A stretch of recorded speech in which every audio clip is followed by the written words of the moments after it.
మన ప్రభువును ప్రియ రక్షకుడైన యేసుక్రీస్తు ప్రభుల వారి అతి శ్రేష్టమైన పరిశుద్ధమైన ఘనమైన నామంలో ఈ జూలై మాసం ఈ చివరి తారీఖు 31వ తారీఖు ఈ విధంగా ఈ గురువారం ఇక్కడ ప్రార్థనా కూడికలో పాలుపొంపులు పొందిన మీ అందరికీ వందనాలండి. దేవుడు ఇంతవరకు మనల్ని కంచె వేసి కాపాడి 7 నెలల పాటు ఆయన రెక్కల నెల భద్రపరిచిన దేవునికి ఈ సజీవులుగా నిలబెట్టి కృపను చూపించిన దేవునికి 2 చేతులతో దేవునికి స్తోత్రం చెప్దాం. హల్లెలూయా హల్లెలూయా. కొద్దిసేపు మనం దేవుని మాటలు ధ్యానం చేసుకుందాం. దేవుని మాట జీవం కలిగిన మాట. మనుష్యుడు రొట్టె వలన కాక దేవుని నోట నుండి వచ్చే మాట వలన జీవిస్తాడు. ఒక మాట చూడండి. జకరియా ప్రవచన గ్రంథం 13వ అధ్యాయం 9వ వచనం రాయబడిన మాట ఒకసారి చూడండి. జకరియా ప్రవచన గ్రంథం 13వ అధ్యాయం 9వ వచనంలో రాయబడిన మాట, ఆ 3వ భాగమును నేను అగ్నిలో నుండి వెండిని తీసి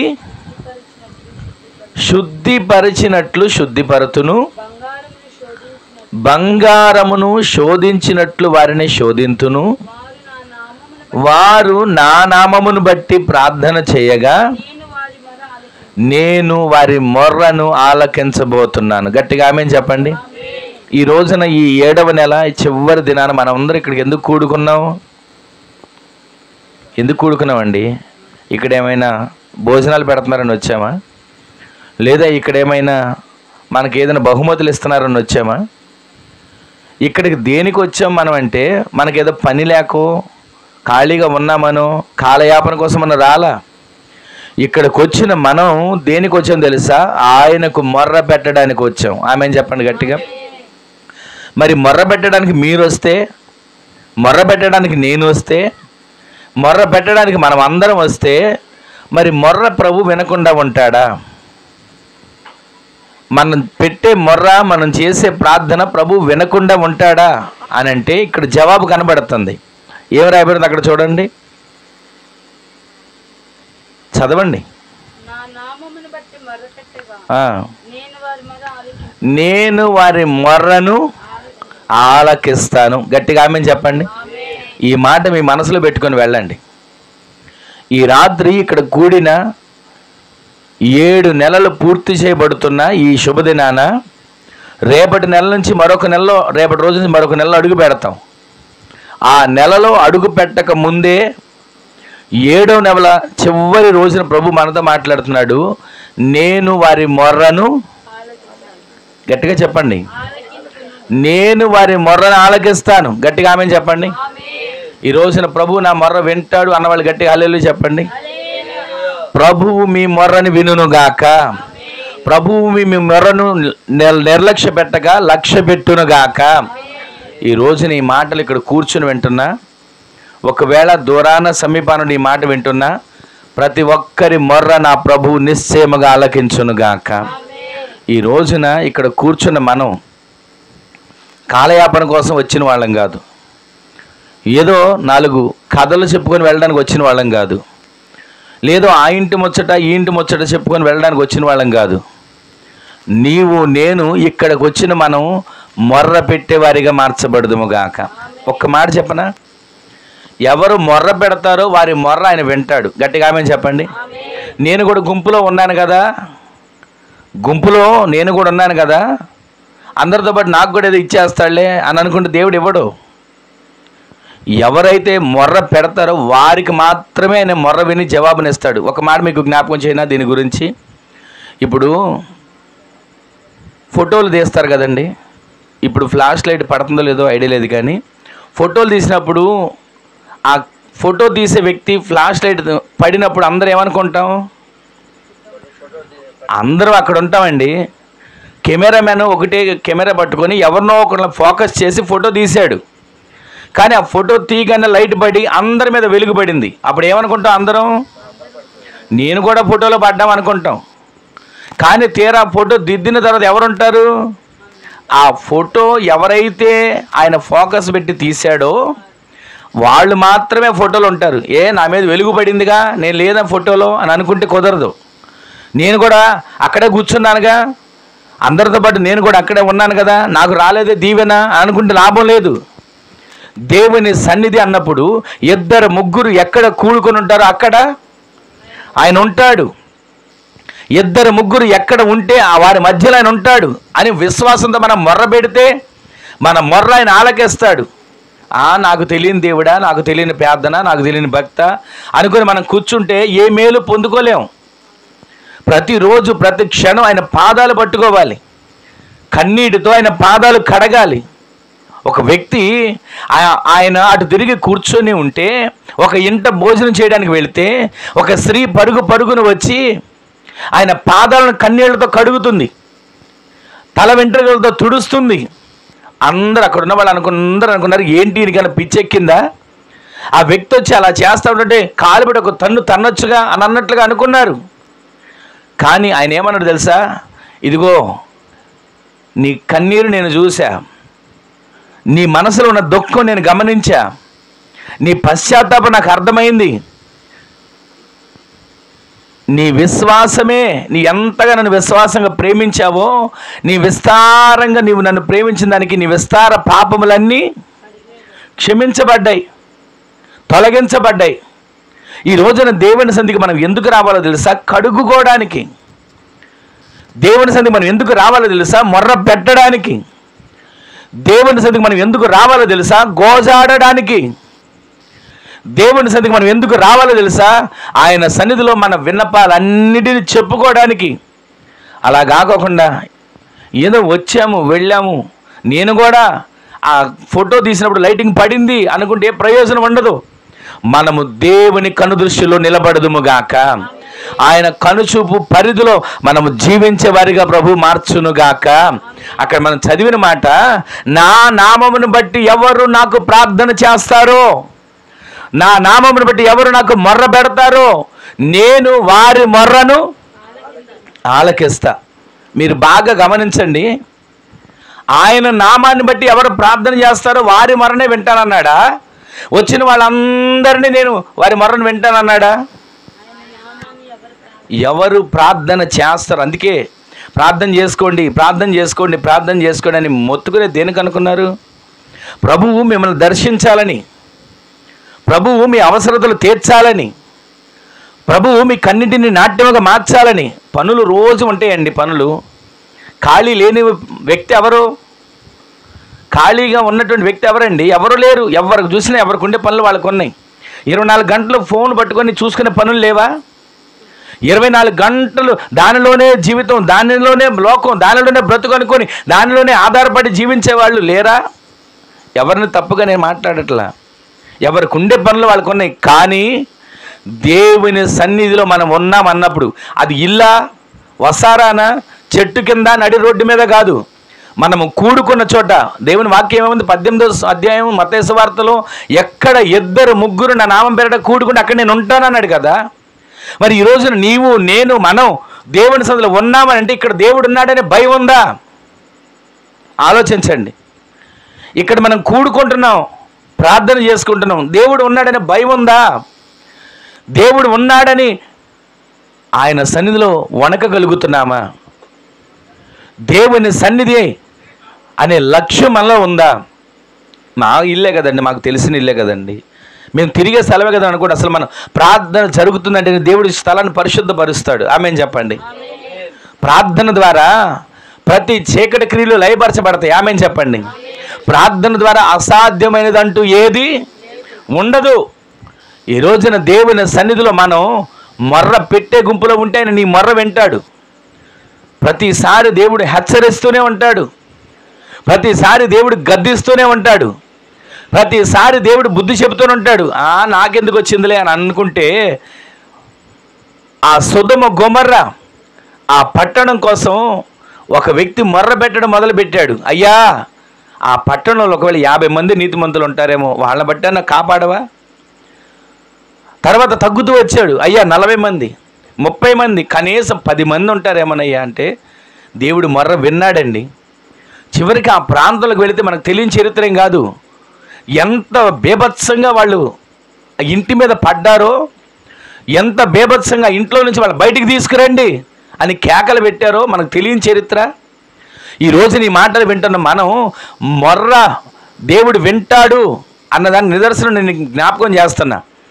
ఒక వ్యక్తి మొర్ర పెడితే ఆ పట్టణాన్ని, ఇదిగో ఆ పట్టణంలో ఉన్న ఒక వ్యక్తి, నువ్వు కోరుకున్న వ్యక్తి బయటకు వచ్చేందుకు నేను ఆ పట్టణాన్ని ఏం చేయను అన్నాడే. ఈ రోజు నీవు మొర్ర పెట్టే గుంపులో ఉంటే నీ కుటుంబాన్ని ప్రభువు కాపాడుతాడు.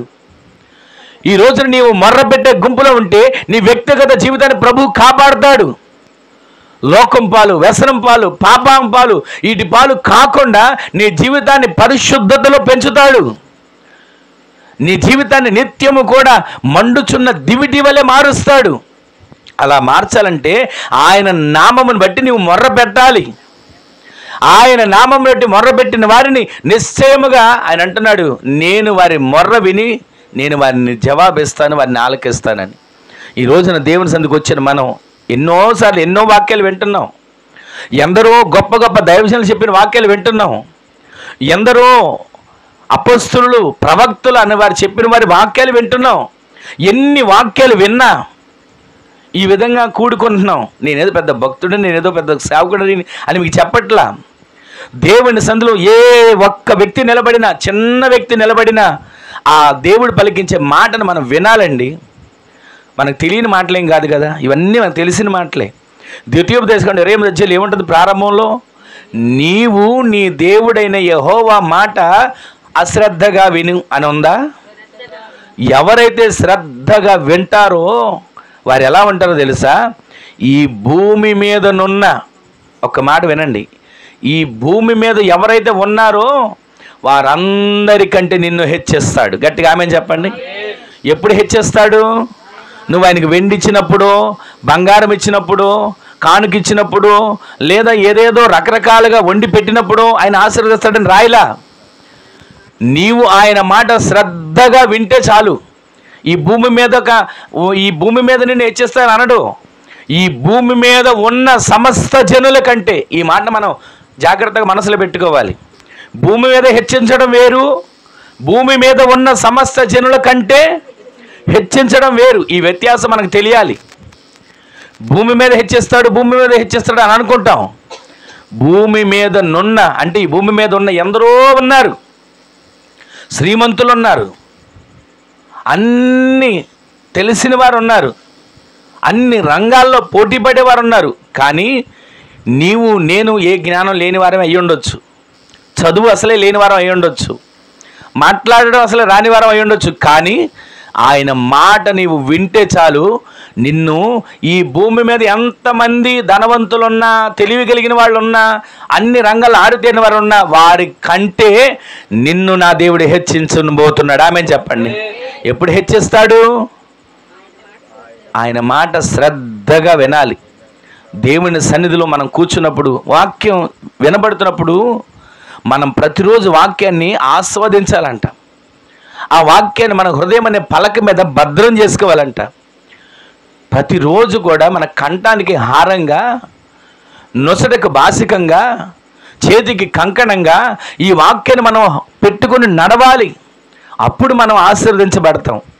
ఈరోజు వింటున్న మాట, ఇదిగో నా నామమును బట్టి ఎవరు నాకు మొర్ర పెడతారో నేను వారి మొర్ర ఆలకిస్తాను అంటున్నాడు. ఈరోజు ఆయన మొర్ర, నీవు పెట్టిన మొర్ర ఆయన ఆలకించేటట్లుగా ఉంటుందా? ఆయన నువ్వు ఎప్పుడు మొర్ర పెడతావని ఎదురు చూసేటట్టుగా ఉంటుందా? ఆలోచించండి ఒకసారి. ఎప్పుడు నా బిడ్డ మొర్ర పెడతాడు, ఎప్పుడు ప్రార్థన చేస్తాడని దేవుడు ఎదురు చూస్తాడు మన కోసం. మనకేం ఆగయ్యా, కాసేపు ఆగు, నాకు పని ఉంది, కాసేపు ఆగు, ఇదిగో నీళ్లు పట్టుకోవాలి, లేదా బట్టలు ఉతుక్కోవాలి, లేదా ఏదేదో పనులు ఉన్నాయి మనకి. కానీ ప్రభు మన కోసం ఎదురు చూస్తున్నాడు. ఎప్పుడు మొర్ర పెడతాడా?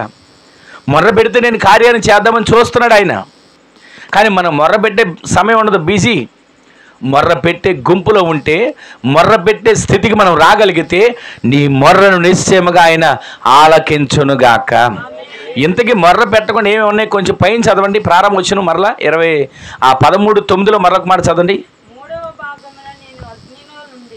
3వ భాగమున అగ్నిలో నుండి వెండిని తీసి శుద్ధిపరిచినట్లుగా నేను శుద్ధిపరుస్తాను. గట్టిగా ఆమె చెప్పండి. ఈరోజు నీ మాటలు వింటున్న మనం ఒక్కసారి ఆలోచన చేస్తే, అసలు మనం మొర్ర ఎందుకు పెట్టలేకపోతున్నాం? దేవుని సన్నిధిలో ప్రార్థన ఎందుకు చేయలేకపోతున్నాం అని అంటే, అగ్నిలో ఉన్నాం, అగ్నిలో కాల్చబడుతున్నాం.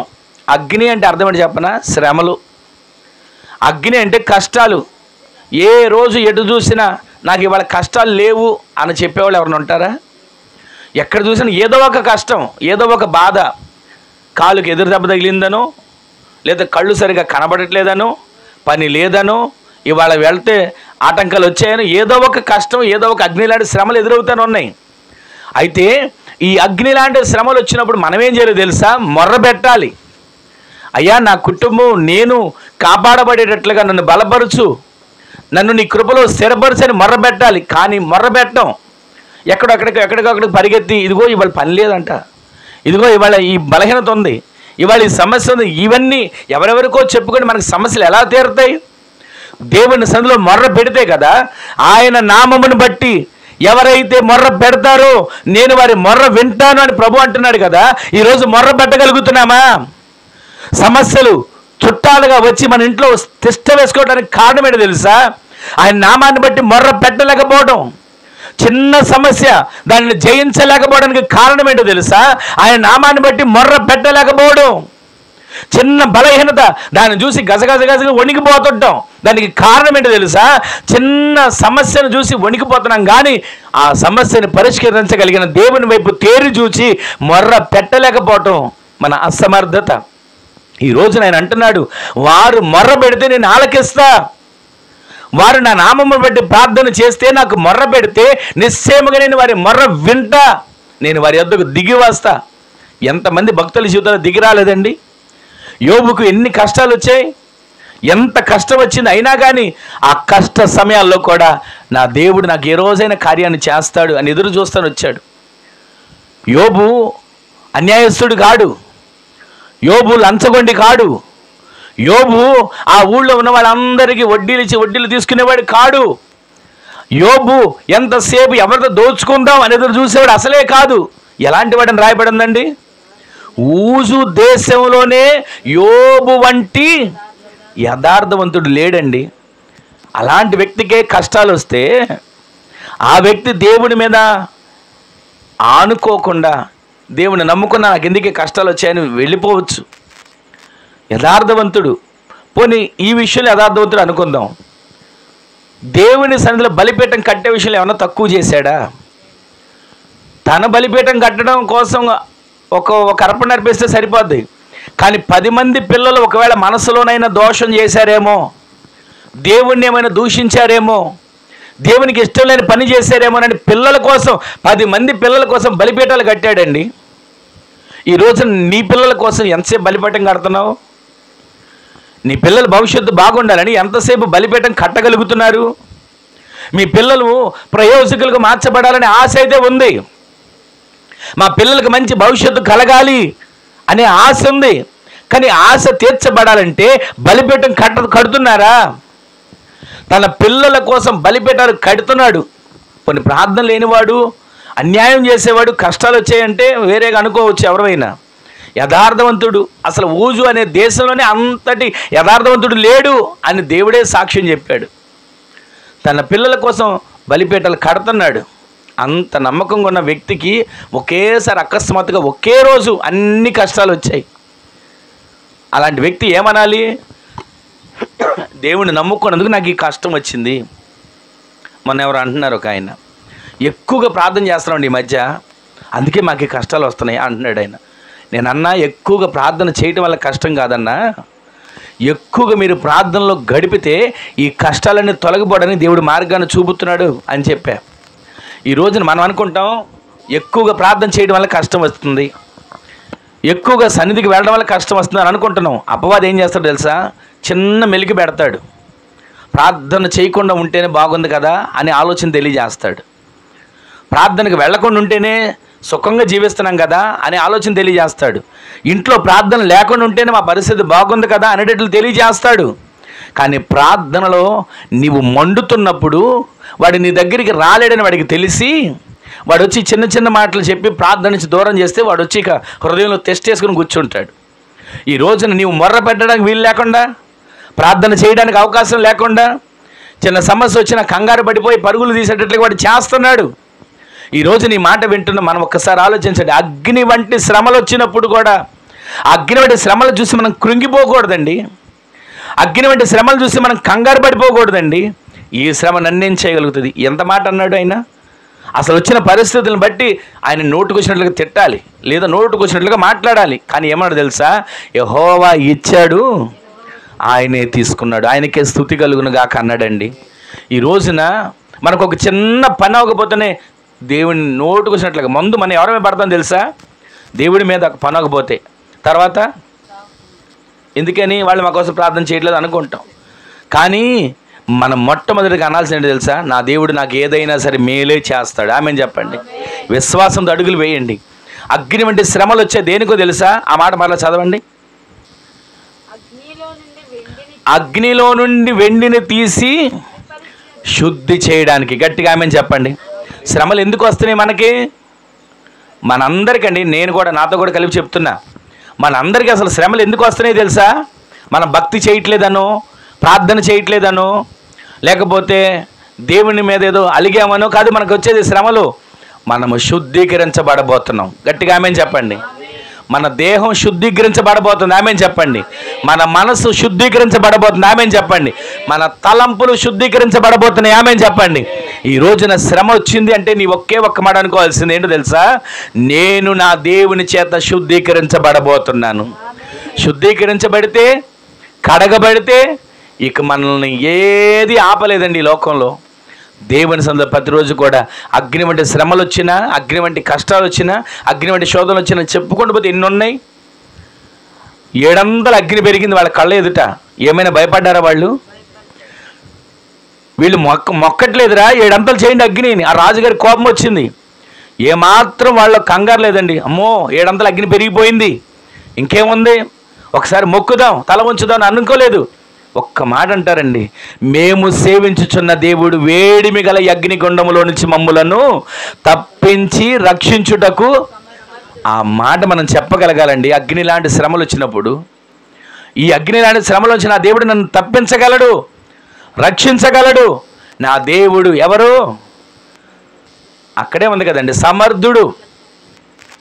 వాళ్ళు అన్నారు, సమర్థుడైన దేవుడు అసమర్థుడిగా లేడు, వాళ్ళకంటే ముందుగా అగ్నిలో ఉన్నాడు. గట్టిగా ఆమెను చెప్పండి. ఈ రోజున మనకు ఒక శ్రమ వచ్చినా, కష్టం వచ్చినా, ఒకవేళ దేహంలో బలహీనత వచ్చినా ఏం భయపడక్కర్లా. ఆ బలహీనత కన్నా ముందే దేవుడు మన దేహంలో ఉంటాడు. ఆమెను చెప్పండి. ఆ సమస్య కన్నా ముందే మన దేవుడు అక్కడ ఉంటాడు. ఆమెను చెప్పండి. ఈ రోజున మనకి ఏ కష్టం వచ్చినా కంగారు పడక్కర్లా. నా దేవుడు ఆ కష్టంలో నాతో కూడా ఉన్నాడు అంటాడు కదా దావీదు గారు. గాఢాంధకారమైనా సరే నేను భయపడను. గట్టిగా ఆమెను చెప్పండి. గాఢాంధకారమైన తెలుసా? అసలు ఏమి కనపడదు. మనకు లైట్ ఉండి వెళ్తాం వేరు, సెల్ లైట్ వేసుకుని టార్చ్ లైట్ వేసుకుని వెళ్తాం వేరు. అసలు గాఢాంధకారం అంటే మనిషి పక్కనున్నా సరే కనపడనంత చీకటి. అంత చీకటి అయినా సరే నీవు నాతో కూడా ఉన్నావయ్యా అని దావీదు గారు అంటాడు. ఈ రోజున అగ్ని లాంటి శ్రమలు, అగ్ని లాంటి పరిస్థితులు, అగ్ని లాంటి ఎలాంటి ఉపద్రవాలు వచ్చినా సరే నేను అనాల్సింది తెలుసా? నేను శుద్ధీకరించబడబోతున్నా, నేను నా దేవుని చేత కడగబడుతున్నా. పరిశుద్ధ గ్రంథంలో ఉంది కదా, శోధించబడిన మీదట సువర్ణంగా మార్చబడబోతున్నాను. ఆమెను చెప్పండి గట్టిగా. ఈ రోజున ఒకవేళ ఇక్కడ కూర్చున్న మీలో మనసులో ఏ రకమైన కష్టాల్లో, మనసులో ఏ రకమైన శ్రమల్లో నలిగిపోతున్నాడో నాకైతే తెలియదు. ప్రభువు మాట్లాడుతున్నాడు, మిమ్మల్ని శుద్ధీకరించబోతున్నాడు, మిమ్మల్ని కడగబోతున్నాడు, మిమ్మల్ని పరిశుద్ధపరచబోతున్నాడు. విశ్వసించండి. ఈ మాటలు మీ మనసులో పెట్టుకోండి. మీరేం చేయాలో తెలుసా? ఆయన నామమును బట్టి మీరు మొర్ర పెడితే ఆయన మీ మొర్రను ఆలకించబోతున్నాడు. శ్రమ వచ్చినప్పుడు, కష్టం వచ్చినప్పుడు మనం మొర్ర పెట్టడానికి ఇష్టపడం. ఇంకేం చేస్తాంలే భక్తి, ఇంకేం చేస్తాంలే ప్రార్థన, ఇంకేం చేస్తాంలే అని సరిపెట్టుకుంటాం. కానీ నీవు ఆయన నామాన్ని బట్టి ప్రార్థన చేస్తే నీ అగ్ని లాంటి శ్రమలన్నిటిని దేవుడు శుద్ధీకరించి నిన్ను శోధించబడిన దానికంటే కూడా శుద్ధ సువర్ణంగా ప్రభు నిన్ను మార్చునుగాక. విశ్వసించండి. దాని పక్కన ఇంకొక మాటను చూడండి. చదివేశాం కదా దాని తర్వాత మాట. దానికి ముందు ఇంకొక మాట ఉంది.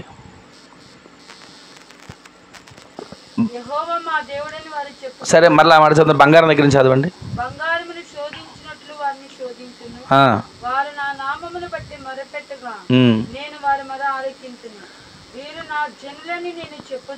ఒక్క మాట మనం జ్ఞాపకం చేసుకుంటే, అగ్ని లాంటి శ్రమలు, దాని తర్వాత ఇప్పుడు మరొక చదివారు కదా, బంగారము శోధించబడినట్లు వారికి శోధన. మనకి ఎప్పుడు డబ్బున్నా లేకపోయినా, ఆరోగ్యం ఉన్నా లేకపోయినా, అయిన వాళ్ళు పలకరించినా పలకరించకపోయినా, ఏది మనది అన్నది మన దగ్గర ఉన్నా లేకపోయినా మనకు ఎప్పుడు రెండు ఉంటాయి చుట్టాలుగా. ఏంటిది అది? శ్రమలు, కష్టాలు, శోధనలు ఎప్పుడు మన చుట్టుముట్టే ఉంటాయి. ఎప్పుడు అవకాశం దొరుకుతుందా మీద పడదాం, ఎప్పుడు అవకాశం దొరుకుతుందా కృంగదీద్దాం, ఎప్పుడు అవకాశం దొరుకుతుందా వారిని లేకుండా చేద్దాం, ఎప్పుడు అవకాశం దొరుకుతుందా వీళ్ళని పతనం చేద్దామని చూస్తానుంటాయి.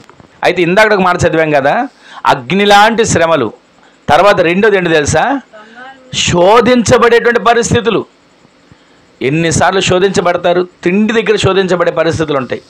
ఈరోజు ఉపవాసం ఉందాం, కడుపు మార్చుకుందాం, కనీసం ప్రభుత్వం 2 గంటలైనా కలిసి ఆయనతో మాట్లాడదాం, లేదా ఇదిగో ఈ పూటంతా ఇన్ని గంటలు దేవునితో ప్రార్థన చేసుకుందాం అనుకుంటామా? వెంటనే శోధన మొదలవుద్ది. ఎప్పుడు లేని ఆకలి ఆ రోజు విపరీతమైన ఆకలి పడుతుంది. ఎక్కడ రాని వాసన ఆ రోజు నుంచి పక్కింట్లో నుంచి బిర్యానీ వాసన వస్తుంది. ఈ శోధన దేనికి అనుకున్నారు? మీరు శుద్ధ సవర్ణంగా మార్చబడకోకుండా శోధనలో వెంటాడుతున్నాయి. ఎప్పుడైతే దేవునిలో అంటుకట్టబడదాం, దేవునిలో యథార్థంగా ఎదుగుదాం, ఈ రోజైనా ఉపవాసం ఉండి కన్నీటితో నా కుటుంబం కొరకు ప్రార్థన చేసుకుందాం, నా భర్త కొరకు ప్రార్థన చేసుకుందాం, నా చదువుల కొరకు ప్రార్థన చేసుకుందాం, నా భవిష్యత్తు కొరకు ప్రార్థన చేసుకుందాం అనుకుంటామా? ఆ రోజైనా శోధనలు. మనకే కాదండి, యేసుక్రీస్తు ప్రభుల వారు కూడా 40 రోజులు ఉపవాసం ఉంటే ఏం జరిగింది? రానే వచ్చాడు శోధకుడు. వచ్చి అంటాడు, అయ్యా ఆకలితో ఉన్నట్టున్నావు, నీరసంగా ఉన్నట్టున్నావు, ఓపిక లేనట్టుంది, అడుగు తీసి అడుగులు వేయలేనట్టున్నావు, ఇప్పుడు ఎక్కడికో వెళ్ళి నువ్వేం తెచ్చుకుంటావులే కానీ ఏం చేసుకోమంటున్నాడు? అది ఆయనకు తెలియదు అంటారా? వాడు సలహా చెప్పాలా వచ్చి? ఇదిగో ఈ రాళ్ళను తీసుకొని రొట్టెలుగా తీసుకొని తిను, ఆహారం నీ కడుపుకు ఆహారం ఆకలి తీరుతుంది అని అంటే యేసుక్రీస్తు ప్రభువు ఒకే ఒక మాట అన్నారండి. ఏమన్నారు? మనుష్యుడు రొట్టె వలన కాదు, దేవుని నోట నుండి మాట వలన జీవిస్తాడు. గట్టిగా ఆమేన్ చెప్పండి. ఈ రోజున ఈ కడుపుకు తినే ఆహారం కోసం పోరాడుతున్నామా? దేవుడు మనకిచ్చే జీవవాక్యం అనే ఆహారం కోసం పోరాడుతున్నామా? జీవవాక్యాన్ని మనం ఆహారంగా తింటే మన ఎముకలకు ఆరోగ్యం ఉంటుందండి, మన కండరాలకు ఆరోగ్యం ఉంటుందండి, మన మనస్సుకు ఆరోగ్యం ఉంటుందండి, మన దేహానికి ఆరోగ్యం మార్చబడుతుంది. ఆమేన్ చెప్పండి. ఏమండి మీరు చెప్పేది బాగానే ఉంటుంది, మేము తినకోకుండా ఎలా ఉండగలుగుతామని మీరు అనుకోవచ్చు. ఒక మాట చెప్పనా? వాక్యం అనే ఆహారం నీ హృదయంలో ఉన్నంతసేపు నీకు ఏ రకమైనటువంటి బలహీనత, నీరసం, శోధన ఎన్ని నీ దరికి వచ్చి నేను భయపెట్టాలని చూసినా వాక్యం అనే ఆహారం. అపవాది వెంటనే పారిపోవడానికి కారణం ఏంటి తెలుసా? మనుషుడు రొట్టె వలన కాదు, దేవుని నోట నుండి వచ్చే మాట వలన జీవిస్తాడు. ఈ రోజున మనం జీవించేది దేవుని మాట ద్వారా జీవించే వారిగా మార్చబడదుము గాక. చనిపోయాడండి వ్యక్తి, సమాధిలోకి పాతి పెట్టారు, 4 రోజులు అయిపోయింది. అక్కంటదే కుళ్ళు పట్టేసి ఉంటాడయ్యా, కంపు వచ్చేస్తాడు అని అంటే ప్రభు ఏమన్నా తెలుసా? ఆ రాయిని దొర్లించండి, లాజరు బయటికి రా. ఒకే ఒక్క మాట అండి. ఆయన మాట వెళ్ళింది, జీవం కలిగిన వాక్కు చనిపోయిన శవానికి తగలగానే ఏమైందో తెలుసా? చనిపోయిన శవం జీవంగా మార్చబడింది. గట్టిగా ఆమేన్ చెప్పండి. ఒక్క మాట పంపితే చాలు, అద్భుతం దేవుడు జరిగిస్తాడు. ఈ రోజున ఆయన మాట మనల్ని బ్రతికించే మాటగా మార్చబడును గాక. ఆయన మాట ద్వారా మనం ప్రతిరోజు నీరసపడ్డాం అనేవాళ్ళంగా కాదు, నేను ఇంకా బలవంతుడిగా మార్చబడబోతున్నా, నేను ఇంకా శక్తివంతుడిగా మార్చబడబోతున్నా. ఆయన మాట నా హృదయంలో ఉంటే చాలు, నా దేహంలో ఉన్న బలహీనతలన్నింటినీ ప్రభు తొలగించబోతున్నాడు. ఈ రోజున మీరు మాటని ప్రవచించడం మొదలు పెట్టండి. ఏమన్నాడు? నరపుత్రుడా నువ్వు చక్కగా లేచి నిలబడు అని అన్నాడా? తర్వాత ఏమన్నా తెలుసా? ఇదిగో ఇక్కడ ఏం కనబడుతున్నాయి? అయ్యా ఎండిపోయిన ఎముకలు. ఎండిపోయిన ఎముకలా? ఒకసారి ప్రవచించు అనగానే ఏమనాలి ఆయన? అయ్యా ఏం చెప్తున్నావు? ఒకవేళ వాళ్ళకి ఏమైనా ప్రాణం కొనుబురుతో ఉన్నారనుకుంటున్నావా ప్రవచిస్తే బ్రతకడానికి? ఎముకల గూడు ఎలా జరుగుతుంది? సాధ్యం కాదు అని అనాలండి. ఏమల్లా ప్రవచించడం మొదలుపెట్టాడు. జరిగిన కార్యం ఏంటి తెలుసా? గడ గడ గడ గడ గడమని ఎముకలన్నీ కూడా ఒక చోటకి కూర్చుకోవడం మొదలుపెట్టాయి. ఆమేన్ చెప్పండి. ఈ రోజున నీ గురించి నీవు ప్రవచించుకోవాలి. ఎవరో ప్రవచిస్తున్నారు, ఎక్కడో ప్రవచిస్తున్నారు, పరుగులు తీయవసరంలా. నీ కుటుంబం కోసం నువ్వు ప్రవచించు. నీ నోటి మాటతో నువ్వు ప్రవచించడం మొదలుపెట్టు. ఆ ప్రవచన వాక్కు నీ జీవితాల్లో అద్భుతాలు జరిగించును గాక. ఎన్నోసార్లు అండి ఎవరో ప్రవచిస్తారో మనం పరుగులు తీయక్కర్లేదండి. నీ కుటుంబంలో నువ్వు ప్రవచించడం మొదలుపెట్టు. నీ ఇంటి కొరకు నువ్వు ప్రవచించడం మొదలుపెట్టు. నీ ఆత్మీయ జీవితం కొరకు నువ్వు ప్రవచించడం మొదలుపెట్టు. ఆ ప్రవచన వాక్కు బయలుదేరగానే పలికేది నీవు కాదు, నీ దేవుడే నీతో ఆ మాట పలికించేటట్టుగా స్థిరపరచునుగాక. ఉద్యోగం కొరకు ఎదురు చూస్తున్నావా? ప్రవచించండి. పొలం చక్కగా పండాలని ఎదురు చూస్తున్నారా? ప్రవచించండి. ఈ సంవత్సరం గడిచిన సంవత్సరాల కంటే అధికమైన దిగుబడి రావాలని ప్రవచించండి. మీ ఇల్లు సమృద్ధితో నింపబడాలని ప్రవచించండి. మీ బిడ్డలు ఆత్మీయతలో ఎదగాలని మీ నోటి మాటను ప్రభువు స్థిరపరుస్తాడు. ఆమెను చెప్పండి. ఈ రోజున ఈ మాటలు వింటున్న మన జీవితంలో ఎన్నిసార్లు దేవుని వాక్యాన్ని పెడచెవిని పెట్టేసి ఆత్మీయ జీవితంలో సన్నగిలిపోతున్న పరిస్థితులు అక్కడ మనకు కనబడుతున్నాయి. నా నామమును బట్టి వారు నాకు ప్రార్థన చేయగా నేను వారి మొర్రను ఆలకిస్తాను అంటున్నాడు కదా. ఆలకిస్తాను అన్నాడంటే ఆలకించేటట్లుగా మనం ప్రార్థన చేయలేకపోవడమే దానికి కారణం. ఇంతవరకు ప్రార్థన ఒకవేళ చేయలేకపోతుంది. ప్రభు మాట్లాడుతున్నాడు. అగ్ని లాంటి శ్రమలు, బంగారం లాంటి శోధనలు చుట్టుముట్టాయని చెప్పి, ఈ శ్రమలు, శోధనలు, కష్టాలు చుట్టుముట్టేసాయని చెప్పి కంగారు పడిపోతున్నాం, కానీ మొర్ర పెట్టలేకపోతున్నాం. ఇప్పుడు ఒక వ్యక్తికి ప్రమాదం జరిగిందండి. ప్రమాదం జరిగిన మన దారిని వెళ్తున్నప్పుడు అయ్యో ప్రమాదం జరిగింది కేకలేస్తే ఉపయోగం ఏముంటుంది? వెంటనే దాన్ని తగ్గట్టుగా 108కో ఎవరెవరికో దేనికో సంబంధించి కాల్ చేస్తే కదా ఉపయోగం ఉండేది. ప్రమాదం జరిగిందని కేకలు వేస్తే ఉపయోగం ఏముంది? ఈ రోజున మనం శ్రమలు వచ్చాయని చెప్పి కంగారు పడడం కాదు, శోధనలు వచ్చాయని చెప్పి అలసిపోవడం కాదు, ఏదేదో పరిస్థితులు వచ్చాయని చెప్పి దిగులు పడి ఆత్మీయ జీవితంలో వెనకబడిపోవడం కాదు. నీవు లేచి మొర్ర పెట్టే గుంపులో నీవు నిలబడదువు గాక. లేచి మొర్ర పెట్టేవానికి నీవు మార్చబడదువు గాక. అలా మార్చబడాలి అని అంటే మనం ఎలా ఉండాలో కొన్ని మాటలు రెఫరెన్స్లు నేను చూపించి ముగించేస్తాను చూడండి. అదే జకర్యా గ్రంథం 12వ అధ్యాయం 9వ వచనం చదవండి. ఇప్పుడు ఆ కాలమున యెరూషలేము మీదకి దావీదు సంతతి వారి మీదను యెరూషలేము నివాసుల మీదను కరుణ నొందించే ఆత్మను, విజ్ఞాపన చేసే ఆత్మను ప్రభువు మన మీదకి కుమ్మరించునుగాక. ఇలా మొర్ర పెట్టలేకపోతున్నామంటే దానికి కారణం ఏంటి తెలుసా? మనలో ప్రార్థన చేసే ఆత్మ చల్లారిపోయింది, ప్రార్థన చేసే ఆత్మ తగ్గిపోయింది. అందుకే కష్టాలను చూసి కంగారు పడుతున్నాం, శ్రమలను చూసి సణిగుతున్నాం. ఇశ్రాయేల్ ప్రజలు కూడా ఎంతసేపు ఏం చేసేవాళ్ళు తెలుసా? మన్నా కురిపించినంతసేపు తినేవాళ్ళు, సంబరపడేవాళ్ళు. నీళ్లు లేవంటే సణిగేవాళ్ళు. ఐగుప్తు దేశాన్ని దాటించాడంటే సంబరపడేవాళ్ళు. ఎదురుగా ఎర్ర సముద్రం ఉందంటే సణిగారు. ఎంతసేపు ఆ మన్నా తింటానే ఉన్నారు. మరొక మాట అంటారు, ఎప్పుడు ఈ మన్నానేనా, రుచి పసిలేని మన్నా, మాకు మాంసం కావాలి అని సణిగారు. ఈ రోజున ఇక్కడ ఈ మాట వింటున్న మనంలో శ్రమలు, శోధనలు, కష్టాలు వీటన్నిటిని చూసి కంగారు పడిపోతున్నాం. కానీ ఆయన నామమును బట్టి మనము మొర్ర పెట్టగలిగితే ఆయన నీ మొర్ర ఈ రోజు నుంచి ఆలకించునుగాక. ఎలా ఆలకిస్తాడంటే మనలో ఏం తగ్గింది, ఏం కావాలో తెలుసా? ఇక్కడ చదివిన మాట ఒకసారి మళ్ళీ చదవండి. ఆ కాలమున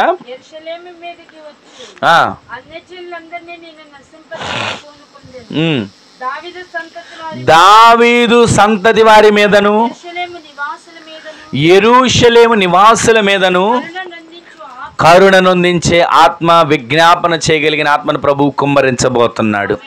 ఈ రోజున దావీదు సంతతిగా నీవు ఉండాలి, యెరూషలేము నివాసులుగా నీవు మార్చబడాలి. అలా మార్చబడాలి అనంటే కరుణ నొందించే ఆత్మ, విజ్ఞాపన చేయగలిగిన ఆత్మ ప్రభువు నీ మీద కుమ్మరించునుగాక. ఇంతకీ దావీదు సంతతి ఎవరు, యెరూషలేము వాసులు ఎవరు? వీటి గురించి చెప్పాలంటే చాలా మాటలు ఉన్నాయి, కానీ క్లుప్తంగా నేను జ్ఞాపకం చేస్తా. దావీదు దేవుని సంతతి ఎప్పుడు కూడా కనిపెట్టేవాడు. అరణ్యంలో ఉన్నా, ఎడారిలో ఉన్నా, రాజరికంలో రాజు స్థితిలో ఉన్నా సరే ఆయన మర్చిపోలా. అలా మనం ఉండాలి. యెరూషలేము సంతతి అంటే దేవుని బిడ్డలుగా ఆయన సన్నిధిని మనం విడిచిపెట్టక ఆయన సన్నిధిలో ఎప్పుడు కనబడేవారిగా ఉండాలి. అలా ఉన్న మన మీదంట కరుణ నొందించే ఆత్మ, విజ్ఞాపన చేయగలిగిన ఆత్మ చేత దేవుడు మనల్ని కొమ్మరించబోతున్నాడు. ఆమెను చెప్పండి. ఈ రోజున నీవు మొర్ర పెట్టాలంటే మొదటగా నీలో ఏముండాలి తెలుసా? విజ్ఞాపన చేసే ఆత్మ ఉండాలి. ఏ విజ్ఞాపనలు? మనం ప్రతి వారం చేసుకుంటాం కదా కొన్ని విజ్ఞాపనలు. ఎప్పుడు చేసేవి, అవి కొత్తవేం కాదు, కానీ అవి మనకి చాలా ప్రాముఖ్యమైన విజ్ఞాపనలు. విజ్ఞాపన చేయడం కూడా ఆయన కృప ఉండాలండి. విజ్ఞాపన చేసే ఆత్మ కలగాలన్నా ఆయన కృప ఉండాలి. ఇప్పుడు విజ్ఞాపన చేసే ఆ ఆత్మ మనలో లేదనుకోండి, ఒక్క మాట చెప్తాను వినండి. ఇక్కడ ఒక విజ్ఞాపన చెప్పాం, కానీ అక్కడ ప్రార్థన చేసేవాళ్ళు వేరే వేరే దానికోసం చేసేసారనుకోండి, అప్పుడు ఏమి లేనట్టు చెప్పండి. విజ్ఞాపన ఆత్మ మనలో లేనట్టు. విజ్ఞాపన చేసేవారు దేని గురించి చెబుతున్నారో, దేని గురించి ప్రార్థన చేయమన్నారో విజ్ఞాపన చేయడానికి సిద్ధపడాలి. దావీదు గారు ఏమంటాడు తెలుసా? అయ్యా, వేకువనే నేను నీ సన్నిధిలో ప్రార్థించడానికి ఏమవుతున్నా? సిద్ధపరచుకుంటున్నా ప్రార్థనను. ఈ రోజున మనం సిద్ధపరచుకోవాలి ప్రార్థన. ఈ రోజున విజ్ఞాపన చేయాలనుకున్న మనం ఆయన సన్నిధిలో మనం ప్రార్థించే ఆత్మచేత నింపబడగలిగితే, రోమా 8:26 మాట చదవక్కర్లేదులే కానీ, అటువలే ఆత్మయు మన బలహీనతలను చూచి, అంటే మన బలహీనతలు ఉన్నాయి, విజ్ఞాపన చేయలేని బలహీనతలు. మన బలహీనతలు ఉన్నాయి, ప్రార్థనలో గడపలేని బలహీనతలు. మన బలహీనతలు ఉన్నాయి, దేవుని వైపు తేరి చూడలేని, మొర్ర పెట్టలేని బలహీనతలు. కానీ ఆ బలహీనతలన్నిటిని కూడా దేవుడు తొలగించాలి అని అంటే నీలో ఏ ఆత్మ ఉండాలి? అందరు గట్టిగా చెప్పండి. విజ్ఞాపన ఆత్మ నీలో ఈ రోజు నుంచి ప్రభు కుమ్మరించునుగాక. ఆ ఆత్మ చేత నీవు నింపబడితే అటువలే ఆత్మ బలహీనతలు చూసి సహాయం చేయుచున్నాడు. యుక్తముగా ఎలాగూ ప్రార్థన చేయాలో తెలియదు కానీ ఉచ్చరింప శక్యము కానీ మూలుగులతో విజ్ఞాపన చేయగలిగిన ఆత్మను దేవుడు నా మీద కుమ్మరించబోతున్నాడు. ఈరోజు నీ మాటలు వింటున్న మనం నీవు మొర్ర పెట్టడానికి మోకరిస్తే చాలు, ప్రభువు ఆత్మ నీ మీదకి వచ్చి నిన్ను ఏ విధంగా ప్రార్థన చేయాలో, ఎలా నడిపించాలో, ఎవరెవరి కోసం ప్రార్థన చేయాలో ప్రతిదీ దేవుడు నీకు బోధిస్తాడు. కానీ నువ్వు మొర్ర పెట్టే గుంపులో ఉన్నావా? మొర్ర పెట్టని గుంపులో ఉన్నావా? ఒక్కసారి ఆలోచించండి. ఈరోజు నీ మాటలు వింటున్న మనం ఎన్నోసార్లు ఎన్నో మాటలు, ఎన్నో ప్రసంగాలు వింటున్నాం. ఎందరెందరో గొప్ప గొప్ప భక్తులు చేసిన ప్రవచనాలు, ఎందరెందరో భక్తులు చేసిన ప్రసంగాలు వింటూనే ఉన్నాం. కానీ ఈ చిన్న మాటలు మీ మనసులో పెట్టుకోండి. ఆయన నామాన్ని బట్టి నీవు ప్రార్థన చేసి ఆయన నీ మొర్ర వింటాను అంటున్నాడు. కానీ ప్రార్థన చేయడానికి ఆటంకాలు, శ్రమలు, ప్రార్థన చేయడానికి ఆటంకాలు, శోధనలు, ఇవన్నీ తప్పించబడాలంటే నీలో విజ్ఞాపన చేసే ఆత్మ, కరుణ నొందించే ఆత్మ కుమ్మరించబడాలి. అది ప్రభువు కోరుకుంటున్నాడు. రెండో మాట చూపిస్తాను చూడండి. అదే జకర్యా గ్రంథం కొంచెం పేజీ తిప్పి 10వ అధ్యాయం 6వ వచనం చదవండి.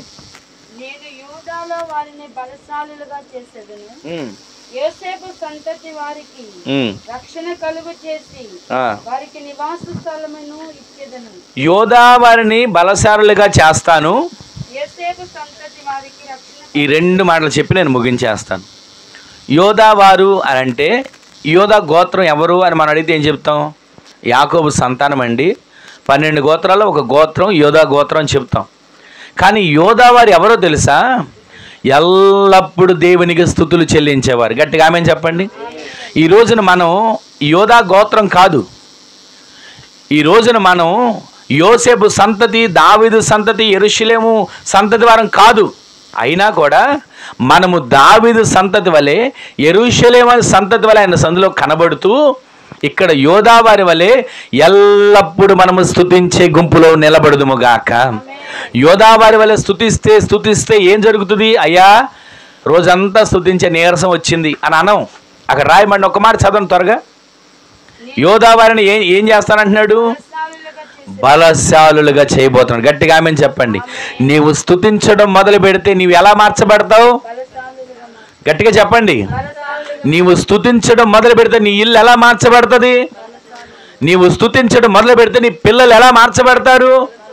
బలశాలులుగా నీ పిల్లలు మార్చబడుదురుగాక. బలశాలులుగా మీ కుటుంబం మార్చబడునుగాక. బలశాలులుగా మీ వ్యక్తిగత జీవితం మార్చబడునుగాక. నీవు స్తుతించే గుంపులో ఉండాలి. కరుణ నొందించు ఆత్మచేత విజ్ఞాపన చేయగలిగిన వ్యక్తిగా నీవు మార్చబడగలగాలి. అక్కడ రాస్తుంది, యోసేపు సంతతి వారిని నేను ఎలా చేస్తాను? రక్షణ కలుగు చేసి వారికి నివాస స్థలములు నేను కడతాను, స్థిరపరుస్తాను. అంటే యోసేపు సంతతి అనగా పరిశుద్ధత. ప్రతి వ్యక్తిలో ప్రభు కోరుకునేది ఏంటో తెలుసా? పరిశుద్ధత. పరిశుద్ధత కలిగి నీవు జీవిస్తే నీకు రక్షణ భాగ్యం ఇస్తాడు. అంత మాత్రమే కాదు, నివాస స్థలాలు స్థిరపరుస్తాడు. గట్టిగా ఆమేన్ చెప్పండి. నివాస స్థలాలంటే ఇక్కడ ఉండడానికి అనుకోకండి. రక్షణ ఇచ్చిన తర్వాత మనకు నివాస స్థలాలు స్థిరపరచబడి తెలుసా? నా తండ్రి అంట అనేక నివాసములు కలవు అని అన్నాడు కదా. అక్కడ మన కొరకు నివాస స్థలములు ప్రభు సిద్ధపరుస్తున్నాడు. ఈ రోజున మరొక్క మాట అక్కడ కింద ఉంది, ఆ మాట కూడా చదవండి, ప్రార్థన చేసుకుందాం. ఈ రోజు నుంచి ప్రభు మన ఎడల జాలిపడును గాక. గట్టిగా ఆమెను చెప్పండి. మూలవాక్యం ఏంటిది? మన అంశం ఏంటి వాళ్ళ? అందరు చెప్పండి. నేను వారి మొర్రను ఆలకిస్తాను. ఎందుకని ఆలకిస్తాను అన్నాడంటే మనం మొర్ర పెట్టట్లేదు. ఎందుకని వాళ్ళు నాకు మొర్ర పెడితే నేను ఆలకిస్తాను అన్నాడంటే మనం ప్రార్థన చేయట్లేదు. ఎందుకని వారు నాకు మొర్ర పెడితే నేను ఈ కార్యం చేస్తాను అన్నాడంటే పైన 2 కారణాలు కనబడుతున్నాయి. ఒకటేమో అగ్ని లాంటి శ్రమలు, రెండోది శోధనలు. ఇవి ఉండి మనం ప్రార్థన చేయలేకపోతున్నాం. అందుకని అంటున్నాడు, వాళ్ళు నాకు మొర్ర పెడితే కదా నేను వారికి ఆలకించి జవాబు ఇచ్చేది. వాళ్ళు నాకు మొర్ర పెడితే కదా నేను వారి పక్షాన వ్యాజ్యమాడి కార్యాన్ని చేసేది. ఈ రోజు నుంచి మనలో మొట్టమొదటిగా ఏముండాలో తెలుసా? కరుణనొందించే ఆత్మచితమని నింపబడుదుము గాక. విజ్ఞాపన చేయగలిగిన ఆత్మచితమని నింపబడుదుము గాక. మనము దావీదు సంతతి వలె, యెరూషలేము సంతతి వలె మార్చబడుదుము గాక. రెండో మాట మనం వింటున్నాం, ఈ స్తుతించే వారిని, యోధా వారిని ఏం చేస్తానంటున్నాడు? బలశాలులుగా చేస్తాడు. ఈ రోజున నీ ఇంట్లో స్తుతి ఉంటే, నీ కుటుంబంలో స్తుతి ఉంటే నీ ఇల్లు బలమైన దుర్గముగా మార్చబడును గాక. బలశాలుగా నీవు మార్చబడును గాక. నాకు ఈ బలహీనత ఉంది అని నోట రాదిక మాట. నీవు స్తుతించడం మొదలు పెడితే చాలు, స్తుతిని స్థితిని మారుస్తుంది, స్తుతిని బ్రతుకుని మారుస్తుంది, స్తుతిని పరిస్థితులు మారుస్తుంది. ఈ రోజున ఆ స్తుతించే వ్యక్తిగా నీవు మార్చబడితే, అయ్యా స్తుతించాను నేను నీరసంగా ఉన్నాను అని అనవు. ఏమంటావు తెలుసా? నేను బలవంతురాలిగా మార్చబడుతున్నాను, నేను బలశాలుగా మార్చబడుతున్నాను. చివరిగా పరిశుద్ధత మనలో ఉంటేనంట మనకు రక్షణ ఇస్తాడు, మన కోసం అనేక నివాసాలు కడతాడు. చివరిగా వీటన్నిటిని గురించి మన దేవుడు మన ఎడలు ఏం చేస్తాడు తెలుసా? జాలి పడుతున్నాడండి. ఈ రోజున ఆయన జాలిపడే బిడ్డలుగా, ఇవన్నీ మన మీద కుమ్మరించబడే వ్యక్తులుగా మనము మార్చబడదాము గాక. మొట్టమొదటిది మనలో ఏ ఆత్మ ఉండాలి?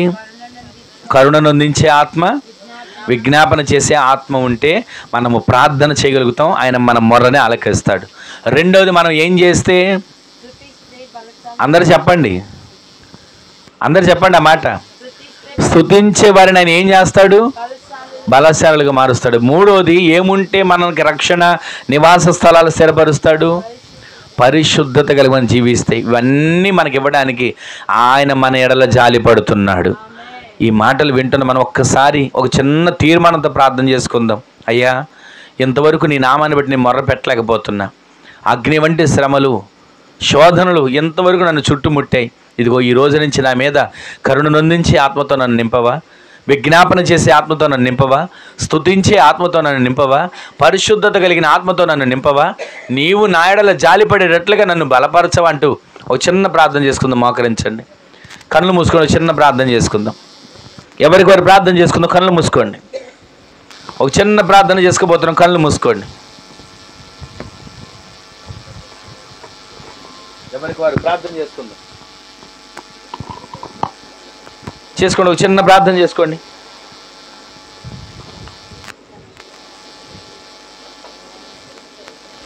చేసుకోండి. నేను మొర్రపెట్టే గుంపులో ఉండాలయ్యా. నేను నీ నామాన్ని బట్టి ప్రార్థన చేసే గుంపులో ఉండాలయ్యా. నేను విజ్ఞాపన ఆత్మచేత నింపబడే గుంపులో ఉండాలయ్యా. నా పట్ల కార్యాన్ని చేయవా? నా కుటుంబంలో కార్యాన్ని చేయవా? నా బిడ్డల్లో కార్యాన్ని చేయవా? ఒక్క క్షణం ఒక చిన్న ప్రార్థన చేసుకుందాం. చేసుకోండి. ఎవరికొరు ప్రార్థన చేసుకోండి.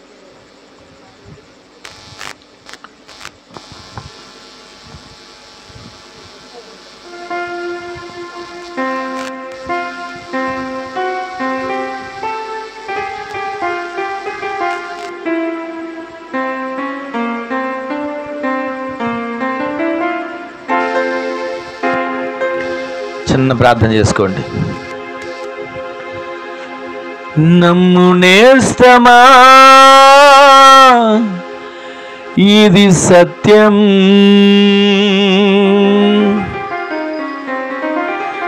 విడబోకుమా,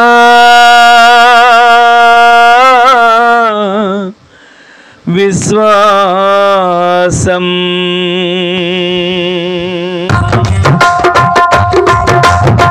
నమ్ము నేస్తమా ఇది సత్యం, వీడబోకుమా విశ్వాసం. నమ్ము నేస్తమా ఇది సత్యం, వీడబోకుమా విశ్వాసం. నీ ఆశ నిరాశ కానే కాదు, వేదన ఎందుకు? నీ కన్నీరు కలకాలముండదు, కలతే చందకు. నీ ఆశ నిరాశ కానే కాదు, వేదన ఎందుకు? నీ కన్నీరు కలకాలముండదు, కలతే చందకు. నమ్ము నేస్తమా ఇది సత్యం, వీడబోకుమా విశ్వాసం. నమ్ము నేస్తమా ఇది సత్యం, వీడబోకుమా విశ్వాసం. నీ ఆశ నిరాశ కానే కాదు, వేదన ఎందుకు? నీ కన్నీరు కలకాలముండదు, కలతే చందకు. అవసరాన్ని బట్టి అన్ని బట్టి శ్రమలు పలుకుతున్నవని తెలిసి కలత చందబోకు. అవసరాన్ని బట్టి అన్ని బట్టి శ్రమలు కలుగుతున్నవని తెలిసి కలత చందబోకు. నిన్ను పిలిచిన దేవుడు నమ్మదగినవాడు, శోధనలో నిన్ను విడిచిపెట్టిపోడు. నిన్ను పిలిచిన దేవుడు నమ్మదగినవాడు, శోధనలో నిన్ను విడిచిపెట్టిపోడు. కంచి కాపల తోడుండి నిన్ను ఆదుకుంటాడు, నా తండ్రిలా తోడుండి నిన్ను ఆదుకుంటాడు. కంచి కాపల తోడుండి నిన్ను కాదుకుంటాడు, కన్న తండ్రిలా తోడుండి నిన్ను ఆదుకుంటాడు. నమ్ము నేస్తమా ఇది సత్యం, వీడబోకుమా విశ్వాసం.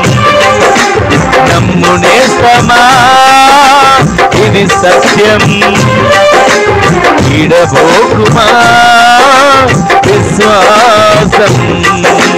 కాల్చబడకపోతే స్వర్ణం విలువ పొందలేదు, చీల్చబడకపోతే మేఘం వర్షాన్ని ఇవ్వదు.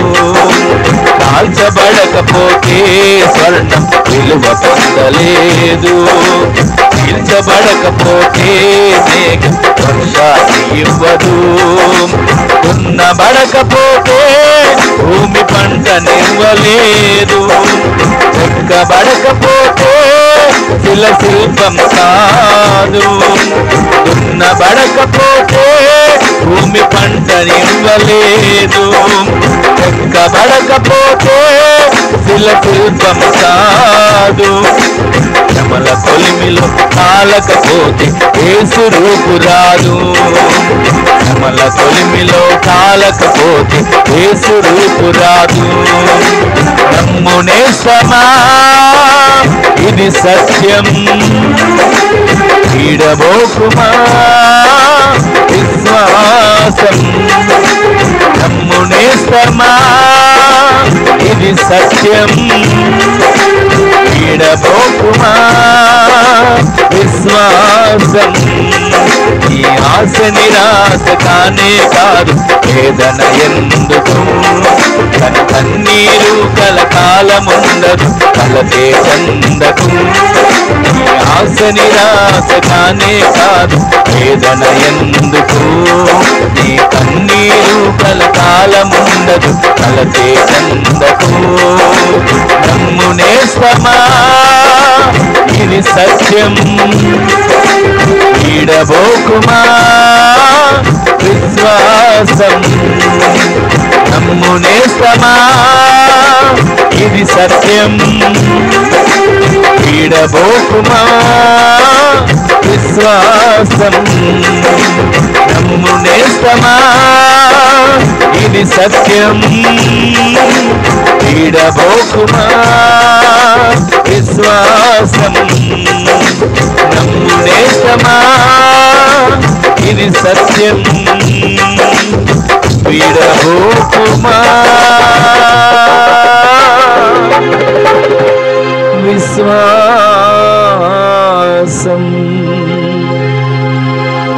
ప్రేమగల తండ్రి, పరిశుద్ధుడా, జీవాధిపతి, నీకు వందనాలయ్యా. ఇంతవరకు కూడా ఈ దినాన, ఈ 7వ నెల చివరి దినాన ఈ విధంగా నా తండ్రి నీ సన్నిధిలో మేము కూడుకొని స్తుతించుకునే భాగ్యాన్ని దయచేశారు. ఈ దినాన్ని మీరు మాట్లాడిన ప్రతి మాటను బట్టి మీకు వందనాలయ్యా. నీ నామాన్ని బట్టి మొర్ర పెట్టే వారికి నీవు వారి మొర్రను ఆలకిస్తానన్నావు. అవును తండ్రి, ఎన్నో అగ్ని వంటి శ్రమలు, ఎన్నో శోధనలు మమ్మల్ని చుట్టుముట్టి మొర్ర పెట్టలేకపోతున్నాం. ఈ దినాన మీరు మాతో మాట్లాడుతూ వచ్చారు, మేము మొర్ర పెడితే ఆలకిస్తానని. మా మీద మొర్ర పెట్టడానికి కరుణనుందించే ఆత్మను, విజ్ఞాపన చేసే ఆత్మను కుమ్మరిస్తానన్నారు. మేము దావీదు సంతతి వలె, యెరూషలేము సంతతి వలె మార్చబడేట్లుగా మమ్మల్ని నిలబెడతానన్నారు. యూదా వారి వలె స్తుతించే బలశాలుగా మమ్మల్ని మారుస్తానన్నారు ప్రభువా. యోసేపు వలె పరిశుద్ధత కలిగి రక్షణ ఆనందంతో నిత్యం నీ నివాసంలోకి మేము అడుగు పెట్టగలిగిన భాగ్యాన్ని దయచేసేటట్లు మీరు కార్యాలు జరిగిస్తానన్నారు. చివరిగా మా ఎడల జాలి పడతానన్నారయ్యా. ఈ దినాన కూడొచ్చిన మా అందరితో మీరు మాట్లాడిన ప్రతి మాటను బట్టి మీకు వందనాలు చెల్లిస్తూ, పాలు పంపులు పొందిన ప్రతి బిడ్డలను పేరు పేరున దీవించి నీ రాకడి వరకు సిద్ధపరచండి. మరొక నెలలో మరలా గురువారం మీ విధంగా కూడుకొని నీ సందులో మీ పాదాలు పట్టుకునే భాగ్యాన్ని దయచేయమని వేడుకుంటూ, మహిమ ఘనత ప్రభావాలు మీకు ఆరోపిస్తూ, ఈ దినాన పాలు పంపులు పొందిన మీ బిడ్డలందరినీ పేరు పేరున దీవించండి, మీ రాకడి కొరకు సిద్ధపరచండి. ఇదిగో నాయన, ఈ ఇంటిలో ఈ విధంగా జరుగుతున్న ఈ కూడిక ద్వారా ఈ కుటుంబాన్ని దీవించండి. సహకరించే బిడ్డలను, గుప్పిలు విప్పే బిడ్డలను, ఇదిగో నాయన కుర్చీలు ఇచ్చి సహకరిస్తున్న బిడ్డలను ప్రతి ఒక్కరిని దీవించండి. ఇది నాన్న రాలేకపోయిన మీ బిడ్డలను కూడా దీవించండి, ఆశీర్వదించండి. ఎవరెవరు బలహీనులుగా ఉన్నా వారి బలహీనతలు తొలగించి ఆరోగ్యాన్ని ప్రసాదించండి. మరలా రేపటి నెలలో మరొక నెలలో అడుగు పెడుతుండగా ఆ నెలంతటికి కావలసిన కృపనివ్వండి అయ్యా. ఆ నెలంతటిని కావలసినటువంటి నీ సన్నిధి కాంతి బిడ్డలకు వచ్చి నడిపించండి అయ్యా. రేపటి దినాన్ని చేసి ఉండే ప్రతి పనిపాట్లోను, వెళ్ళే మార్గాల్లోనూ, చేసే ప్రయాణాల్లోనూ, కుటుంబాల్లోనూ, బిడ్డలను, చిన్నపిల్లల చదువుల్లోనూ, యవనస్తులైన బిడ్డల కాపుదల్లోనూ నీ సన్నిధి తోడుగా ఉంచి బలపరిచి కార్యాలు చేసి మీరు మహిమను పొందమని ఈ దినాన్ని అడుగుపెట్టి ప్రార్థించుకున్న బిడ్డలందరిపైన నీ కృపను కొమ్మరిస్తున్నందుకై మీకు వందనాలు చెల్లిస్తూ, మహిమ ఘనత ప్రభావాలు మీకు ఆరోపిస్తూ మీరు కార్యాలు చేసినందుకై కృతజ్ఞతలు తెలియజేస్తూ, నజరేయుడైన యేసు క్రీస్తు పరిశుద్ధమైన శక్తి కలిగిన నామంలో స్తుతించి ప్రార్థించి విన్నవించి అడిగి వేడుకొని పొందుకుని ఉన్నాము పరమ తండ్రి. ఆమేన్, ఆమేన్, ఆమేన్. మన తండ్రి అయిన దేవుని యొక్క ప్రేమ, కుమారుడును ప్రభు అయిన యేసు క్రీస్తు ప్రభుల వారి యొక్క కృప, మహాకనికరం, పరిశుద్ధాత్మ దేవుని యొక్క అన్యోన్య సహవాసమైన సన్నిధి ఇప్పుడును ఎల్లప్పుడును మనకును, మనవలే ప్రార్థించే సకల పరిశుద్ధులకును, ఈ దినాన ఈ ప్రార్థన కూడికలో పాలుపంపులు పొందిన ప్రతి వారికి, వారి కుటుంబములకును రాబోతున్న నెలంతటికి కృపా సమాధానములు సమృద్ధిగా సదాకాలం తోడై ఉండునుగాక. ఆమేన్. హల్లెలూయా, హల్లెలూయా, హల్లెలూయా. అందరికీ వందనాలండి. ప్రభు మిమ్ములను మీ కుటుంబంలో ఆశీర్వదించునుగాక. ఆమేన్.